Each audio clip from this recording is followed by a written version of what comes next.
आपको पता है शराब से हमारे भारत में कितनी माताएं, कितनी स्त्रियां परेशान हैं? बात तो सही है। और जो माताएं पीती हैं उनको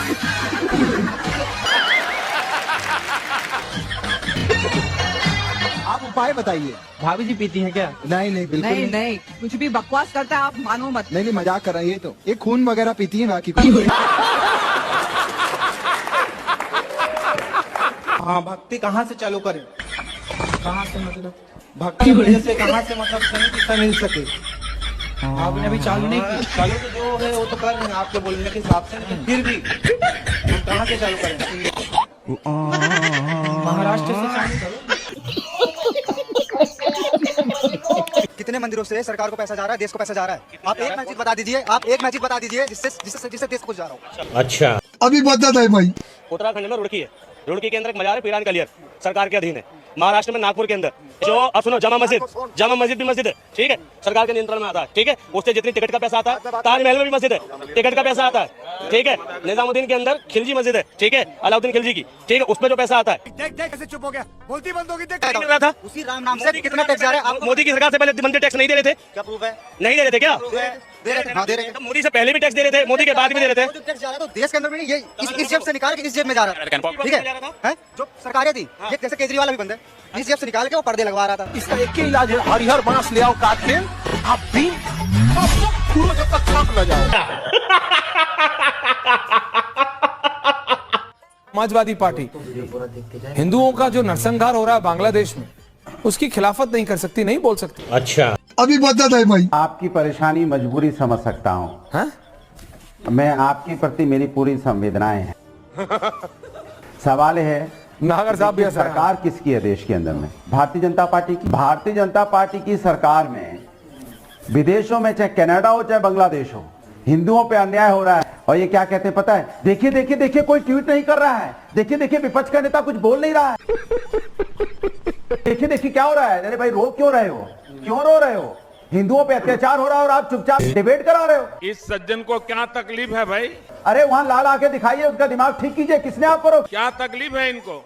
आप सबसे एक बड़ी विनम्र निवेदन है कि आप ये जरूर देखें, पहली बार दिल्ली के पूर्व मुख्यमंत्री वो इलीगल बांग्लादेशी घुसपैठियों का वोट बनवाने के लिए चुनाव आयोग चाहते हैं। ऐसी विडंबना है कि रोहिंग्या और इलीगल बांग्लादेशी घुसपैठियों के बल पे आम आदमी जीते। आप भी ठीक करके देता हूँ। उन्होंने कहा बांग्लादेश रोहिंग्या को केजरीवाल जी का वोट बनवाना चाहते हैं। जी मुझे बताइए, 10 साल से हिंदुस्तान में क्या ट्रंप का शासन है? बराक ओबामा का शासन है? देश के प्रधानमंत्री कौन है? नरेंद्र मोदी जी हैं। बॉर्डर की सुरक्षा किसके जिम्मे है? अमित शाह जी के जिम्मे है। बॉर्डर पार करके त्रिपुरा से, आसाम से, बंगाल से, बिहार पार करके, झारखंड पार करके, यूपी पार करके दिल्ली बांग्लादेशी कैसे आ गए? चाहे भीतर आना हो या भीतर आकर बसना हो, ये जिम्मा केंद्र की जिम्मेदारी होती है। ये बड़ी जल्दी मान गए ये बात? ऐसा नहीं हो सकता। हमको अगर दर्शन करना होता है मान्यवर, तो हम काशी जाते हैं, महाकाल का दर्शन करने उज्जैन जाते हैं, प्रभु श्री राम का दर्शन करने अयोध्या जाते हैं। लेकिन भाजपाइयों को जब दर्शन करना होता है तो ये मस्जिद में भगवान का दर्शन करने जाते हैं। मोहन भागवत साहब ने जो एक जुमला का, सब लोग इस बात पर गौर कर रहे हैं कि उन्होंने कहा कि सब जगह शिवलिंग मत ढूंढो, इस पर लोग जोर दे रहे हैं। ठीक है। उन्होंने ये कहा है कि मंदिर के नाम पर लोग भाजपा हिंदुओं का नेता बनने की कोशिश कर रहे हैं। ये किसके लिए कहा? इस पर कोई बहस करने को तैयार नहीं। बताइए आप समझ गए हो तो? विष्णु जैन और हरिशंकर जैन ऐसे लोगों के लिए कैसे? हम तो सर एक मिनट, वित्त मंत्री निर्मला सीतारमण ने बड़ी आसानी से बता दिया कि 12 लाख में कार खरीदी और 9 लाख में बेची, तो जो अंतर है यानी 3 लाख रुपए, उस पर 18% टैक्स लगेगा। ठीक है। लेकिन ये इतना भी सीधा और सरल नहीं है। आपको उदाहरण से बताता हूं। ठीक है। मान लीजिए जैसे आपने 2014 में कार खरीदी, कितने में खरीदी? मान लीजिए आपने 6 लाख में कार खरीदी, ठीक है भाई, नई गाड़ी आप लेकर आए। ठीक है। 2024 में आपने कार बेची, कितने में बेची भाई? अब पुरानी हो गई 10 साल कार, तो आपने कितने में बेची? 1 लाख में बेची। अब सरकार क्या कह रही है कि आपने खरीदा कितने में? 6 लाख में, बेचा कितने में? 1 लाख में। अंतर कितना हुआ दोनों के बीच? अंतर 5 लाख का हुआ। यानी आप 5 लाख रुपए के नुकसान पर कार को ऑलरेडी बेच रहे हैं। 6 लाख में खरीदे, 1 लाख में बेच रहे हैं, तो 5 लाख तो कमी हो गया। अब सरकार कह रही है कि ये जो डिफरेंस है 5 लाख का, इस पे 18% तुम टैक्स भरो, बेच रहे हो तो। पब्लिक कह रही है कि ऐसे ही हम नुकसान में बेच रहे हैं। अब उस पर 18% टैक्स, यानी 5 लाख का आप 18% निकालिएगा। 5 लाख का 18%, तो वो कितना बैठेगा बॉस? 90,000। 90,000 रुपया में टैक्स चला जाएगा सरकार को। मतलब 1 लाख रुपया में गाड़ी बेचे 90,000 सरकार को दे देंगे। ये भगवान क्या जुल्म है। हमारे यहाँ ऐसा ही होता है। इनसे हर कोई नफरत कर रहा है और नफरत इनसे नहीं करनी चाहिए भाई। इनकी कोई गलती नहीं, एकदम इनोसेंट है। मैं बता दूं कैसे भाई, देखो इनको बनाया गया मिनिस्टर ऑफ फाइनेंस, ठीक है। अब मिनिस्टर ऑफ फाइनेंस तो बना दिया गया, लेकिन मिनिस्टर ऑफ फाइनेंस कौन बनाता है? कौन बनाता है? ये। मुझे क्रेडिट नहीं चाहिए। अब बताओ भाई, ठीक है। अब इन्होंने इनको बना दिया मिनिस्टर ऑफ फाइनेंस। अब जितनी भी गलती करती है, जितना भी टैक्स इनको लगाना होता है वो लगवाते किनसे? इनसे। तो नफरत किनसे हो रही है? इनसे। और उसके पीछे जो मेन रीजन कौन है? वो है ये। अब मतलब इतना बढ़िया है भाई, जब कोई अच्छी स्कीम आती है, जब कोई अवार्ड लेना होता है बढ़िया, देश में वाह होती है, तो चेहरा आता है इनका, ठीक है। जब गाली सुननी होती है तो इनको आगे कर देते हैं। चीटिंग। प्रोपेगेंडा करने वाले जानबूझ करके इस वीडियो को शेयर करते हुए कह रहे हैं कि शख्स का नाम मोहम्मद जुनैद है। ये ऐसे गाड़ियों की सीटों को फाड़ रहा है जो पार्ट है। किसी ने वीडियो बना ली है। ये जुनैद जो पंक्चर बनाने वाला है, सीटों को फाड़ रहा है, इनका यही बिजनेस है। इसका फैक्ट चेक हुआ, बताया गया कि इस वीडियो में दिखने वाला जुनैद नहीं, धीरज अग्रवाल है। मंदिर से रोजगार क्यों नहीं मिलेगा? किसे मिलेगा? मंदिर का निर्माण होगा, इंजीनियर्स को मिलेगा, मजदूरों को मिलेगा, मटेरियल सप्लाई होगा, उसको मिलेगा रोजगार, ठीक है। और उसके बाद वहाँ पर पूरी इकोनॉमिक गतिविधि चलेगी। लोग वहाँ पर दर्शन करने आएंगे, समझ गया। वो फूल माला खरीदेंगे, प्रसाद खरीदेंगे, होटल में ठहरेंगे, बस से आएंगे, गाड़ी से आएंगे, ट्रेन से आएंगे, हवाई जहाज से आएंगे। पूरी इकोनॉमी घूमती है राम के आसपास। तो फिर हर गली में बना देना चाहिए। उस जमाने में 6 सिलेंडर सब्सिडी के मिलते थे। चुनाव से पहले इन्होंने 9 किए और मार्केट रेट 1241 था। मैंने 1 मिनट अपने कैमरामैन से कहिए फोकस करें। कैमरामैन जल्दी फोकस करो। इंडियन ऑयल की वेबसाइट पे 1264 रुपए जनवरी 2014। मैं जिम्मेवारी से कहता हूँ अपने कैमरामैन से फोकस करें। अब मैं पूरी बात, एक रसीद दिखा दे जिसमें 1241 रुपए में सिलेंडर लिए हो।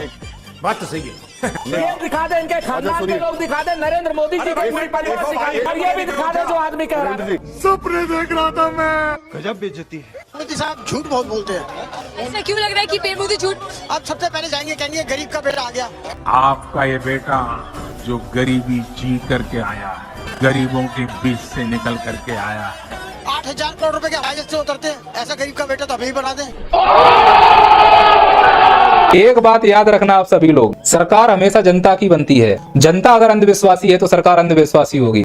जनता अगर बेवड़ी है तो सरकार बेवड़ी होगी। जनता अगर चोर है तो सरकार चोर होगी। जनता अगर भ्रष्ट है तो सरकार भ्रष्ट होगी। जनता अगर तार्किक और शिक्षित है तो सरकार भी तार्किक और शिक्षित होगी। जनता अगर जन कल्याण करती है, एक दूसरे का सहयोग करेगी, तो सरकारें भी एक दूसरे का सहयोग करेंगी। इसीलिए ऐसी सरकार चुनो जो तुम्हारा कल्याण करे। तो उसके लिए हमें आपस में तालमेल बिठाकर रखना पड़ेगा, लड़ाई बंद करनी पड़ेगी, जात पात से ऊपर उठना पड़ेगा, हिंदू मुस्लिम से ऊपर उठना पड़ेगा, बच्चों को शिक्षा देनी पड़ेगी, जो हमारे युवा हैं उनको तार्किक बनाना पड़ेगा, तब हमारे बच्चों की बुद्धि जगेगी।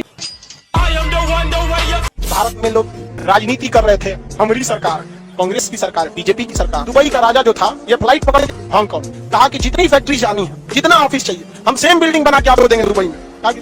इतना डेवलप किया दुबई ने, यहाँ की सारी कंपनियां सारी की सारी कहाँ शिफ्ट हो गई सर? दुबई से। जहाँ केवल रेगिस्तान होता था, देखते देखते पूरी दुनिया में आगे कौन निकल गया? दुबई। बड़े बड़े कंपनियों की मीटिंग ऑफिस दुबई, कोई भी बड़े बिजनेस डील होगा दुबई। इवन भारत में कोई अमेरिका से कोई भी सामान लिए, दुबई एयरपोर्ट पर पहले जहाज उसको क्या करेगा? उतारेगा, उसके बाद दूसरे जहाज से यहाँ लाए। आप बताइए, हम लोग इन्हें अंडमान निकोबार में नहीं बुला सकते थे? दुबई में भी समुद्र का बीच है, किनारा है, यहाँ भी समुद्र है, लेकिन ना हम लोग क्या करेंगे? कांग्रेस बीजेपी।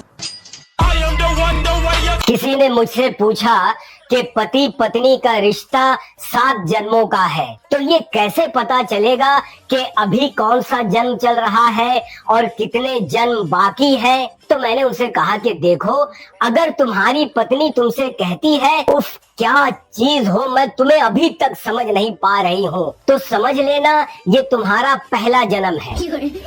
और तुम्हारी बीवी अगर कहती है कि मैं तुम्हारे रग रग से परिचित हूँ, तो समझ लेना ये तुम्हारा 7वां जन्म है। अच्छा। अगर आपको वीडियो पसंद आता है तो लाइक, शेयर एंड सब्सक्राइब जरूर करें, और इस वीडियो के बारे में आपका क्या ख्याल है नीचे कमेंट बॉक्स में अपना राय जरूर रखें।